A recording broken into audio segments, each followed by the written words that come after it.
दाइम सबके सामने सिकंदर की असलियत खोल देता है। वो बताता है कि सिकंदर ने उसकी बहन अनोशी के साथ क्या किया था। इसी दुख की वजह से उसने निम्रा के साथ वो सब कुछ किया। सब लोग सिकंदर को बुरा समझने लगते हैं, मगर वो फिर भी डट कर झूठ बोलता रहता है। वो अरीशे को भी कहता है कि मुझे तो याद है कि अनोशी की एक ही बहन थी, फिर ये दाइम कहाँ से आ गया।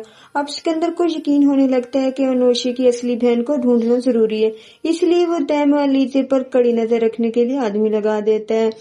इधर निम्रा दाइम की गलतियों के बावजूद भी इससे मोहब्बत खत्म नहीं कर पाती। वो बहुत परेशान रहती है। अलीजा तसल्ली देती है तो निम्रा नम आंखों से कहती है किसी बंदे के चले जाने से मोहब्बत खत्म थोड़ी हो जाती है।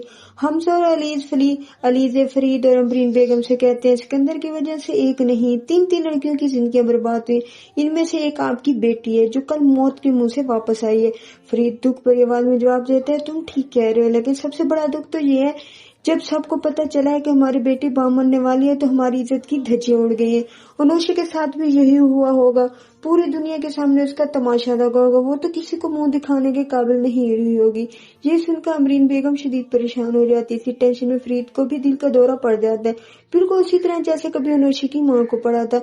फिर फरीद की भी मौत वाकई हो जाती है। फरीद की मौत के बाद पहली बार सिकंदर को अपने किए पर सत्ता पछतावा महसूस होता है। अब उसे समझ आता है कि उसकी ये गलती ने कितनी जिंदगी को बर्बाद किया।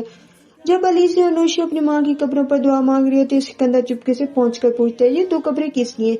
अली से पूरी इत्मीनान लहजे में कहते फिक्र न करो, मैं बहुत जल्द इन पर इनके नाम की तख्तियां लगाने वाली हूँ, लेकिन नाम पढ़ने से पहले सहारा जरूर ले लेना, क्योंकि नाम पढ़ते ही तुम्हारे पांव तले जमीन निकल जाएगी। सिकंदर ये सुनकर हक्का बक्का रह जाता है। उसे साफ महसूस होता है कि अब उसकी अपनी तबाही सामने खड़ी है। चैनल को सब्सक्राइब करें। अपना ख्याल रखें। अल्लाह हाफिज।